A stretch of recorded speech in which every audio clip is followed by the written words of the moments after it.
जो cardiac muscle कहाँ से ड्राइव होते हैं? स्प्लैंक्निक लेयर से। तो मैंने बताया कि इंटरलेटरल प्लेट मेसोडर्म दो में डिवाइड करती है, पैराइटल और विसेरल का दूसरा नाम स्प्लैंक्निक लेयर है, ठीक है। और जो हमारे पास स्मूथ मसल है वो भी हमारे पास स्प्लैंक्निक मेसोडर्म से ही डिवाइड करती है। बट इन दोनों में डिफरेंस ये है कि हमारे पास देखिए ये स्प्लैंक्निक लेयर जो है ये एंडोडर्म के करीब करीब है ना, ये क्या है? एंडोडर्म। तो स्प्लैंक्निक लेयर जो है वो एंडोडर्म के करीब करीब है।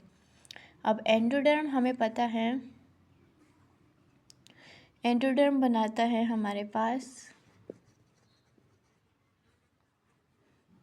मतलब बॉडी कैविटी जो होती है उसको सराउंड करते हैं, ठीक है।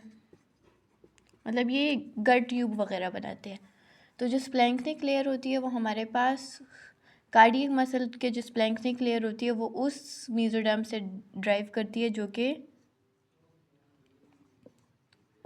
हार्ट ट्यूब के अराउंड हो, और स्मूथ मसल वो स्प्लैंक्निक लेयर जो कि गट ट्यूब के अराउंड हो। तो ये हो गया मेसोडर्म दो, स्केलेटल, कार्डियक और smooth. Skeletal from paraxial mesoderm, cardiac and smooth both from splanchnic layer. But cardiac का जो स्प्लैंक्निक लेयर होती है वो वाली स्प्लैंक्निक लेयर जो कि हार्ट ट्यूब के अराउंड हो, और स्मूथ मसल की वो वाली स्प्लैंक्निक लेयर जो कि गट ट्यूब के अराउंड हो, ठीक है। अच्छा, उसके बाद हमारे पास आ जाता है स्केलेटल मस्कुलेचर। स्केलेटल मसल पहले हम डिटेल में पढ़ते हैं। स्केलेटल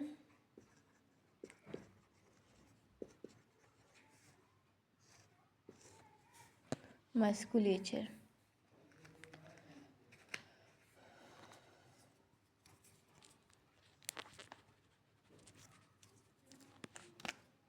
अच्छा, तो हमें पता है कि ये हमारे पास, ये तो हमारे पास क्रॉस सेक्शन था ना, इसका अगर हम लॉन्गिट्यूडनल सेक्शन देखें तो ये हमारे पास हो गई न्यूरल ट्यूब, ठीक है। इसके आगे पड़ी होती है नोटोकॉर्ड, और मैंने बताया है कि न्यूरल ट्यूब के साथ वाला जो मेसोडर्म होता है वो होता है पारेक्सियल मेसोडर्म। ये हो गया पारेक्सियल मेसोडर्म। फिर उसके बाद होता है स्प्लैंक्निक, वो इंटरमीडिएट मेसोडर्म, और सबसे आखिर में दो लेयर्स होती है, एक पेराइटल लेटरल प्लेट मेसोडर्म की, एक पेराइटल लेयर और एक विसेरल लेयर, ठीक है। अच्छा, तो हमारे पास हमने पढ़ा है कि जो स्केलेटल मसल है वो पारेक्सियल मेसोडर्म से निकलता है, यानी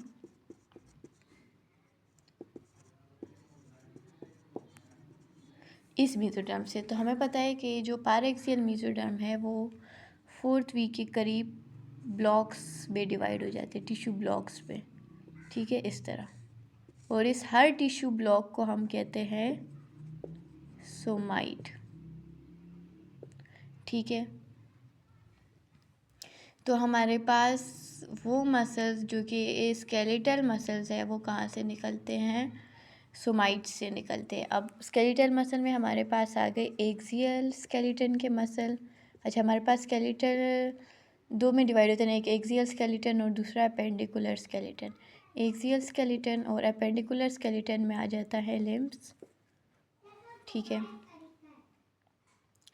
अच्छा जी, तो ये जो सोमाइट्स है ये जब सेगमेंटेशन यानी टिश्यू ब्लॉक्स बनाया जाए तो ये फिर हमारे पास ये फॉर एग्जांपल हम एक सोमाइट को अलग कर लेते हैं,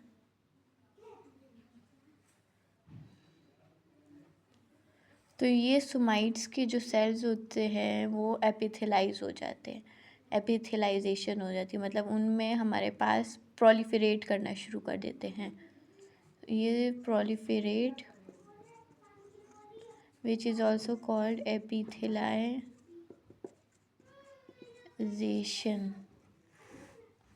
हमारे पास एक बॉल ऑफ एपिथेलियल सेल्स बन जाता है और अंदर एक स्मॉल कैविटी होती है, ठीक है।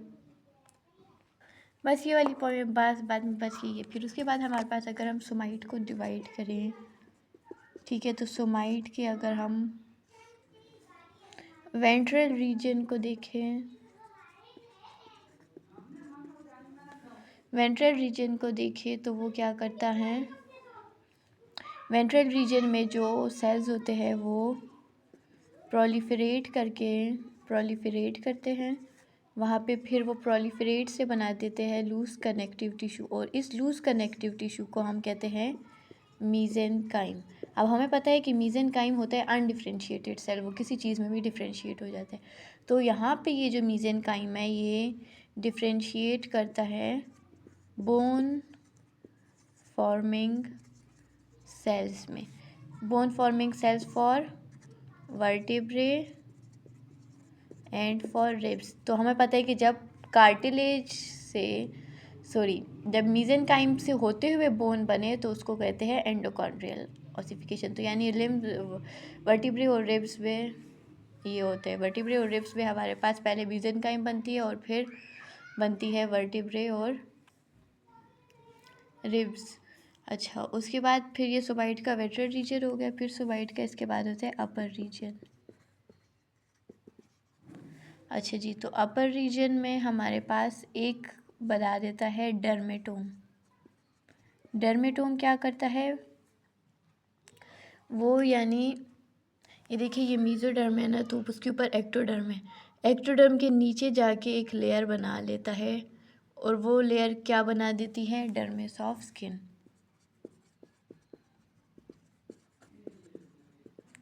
उसके बाद डर्मेटोम के अलावा इसके बाद हमारे पास सोमाइट के अपर रीजन में मसल फॉर्मिंग एरियाज भी होते हैं, मसल फॉर्मिंग एरियाज दो होते हैं, एक वेंट्रोलेटरल होते हैं, वेंट्रोलेटरल, और एक डॉर्सोमीडियल। इसको वेंट्रोलेटरल लिप्स और डॉर्सोमीडियल लिप्स बुक में इन एब्रीविएशन से ये शो हुए हुए। अच्छा, तो जो वेंट्रोलेटरल और डॉर्सोमीडियल लेटरल लिप्स डॉर्सोमीडियल लिप्स होते हैं, ये आपस में क्या कर देते हैं, इन दो एरियाज़ के सेल जो है वो माइग्रेट करते हैं, प्रोलिफरेट करते हैं और मसल्स बना लेते हैं। इसको हम कहते हैं डर्मा मायोटोम।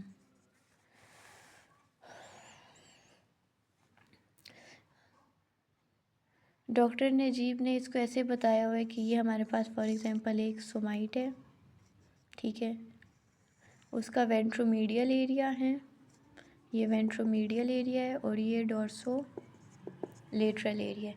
तो जो वेंट्रोमीडियल सेल्स है वो प्रोलिफरेट करके इस तरह ये मीजेनकाइम और ये बोन फॉर्मिंग सेल्स बनाते हैं, यानी ये वेंट्रोमीडियल एरिया में ये वाला प्रोसेस होता है। और डॉर्सोलेटरल के जो है हमारे पास उसने दो पार्ट बताए हुए कि एक अपर पार्ट होता है और एक लोअर पार्ट होता है। मतलब ये जो डॉर्सोलेटरल एरिया है ना, ये ऊपर वाला, इसमें भी एक अपर पार्ट होता है और एक लोअर पार्ट होता है। जो अपर पार्ट होता है वो हमारे पास डर्मेटोम बनाता है, यानी डर्मिस ऑफ स्किन, और जो लोअर पार्ट होता है वो मायोटोम बनाता है, यानी मसल्स बनाता है मुख्तलिफ एरियाज़ में जाके, ठीक है। फिर उसके बाद लिखा हुआ है some cells from ventrolateral region migrate into adjacent parietal layer of lateral plane mesoderm to form this muscle, ठीक है, ओके।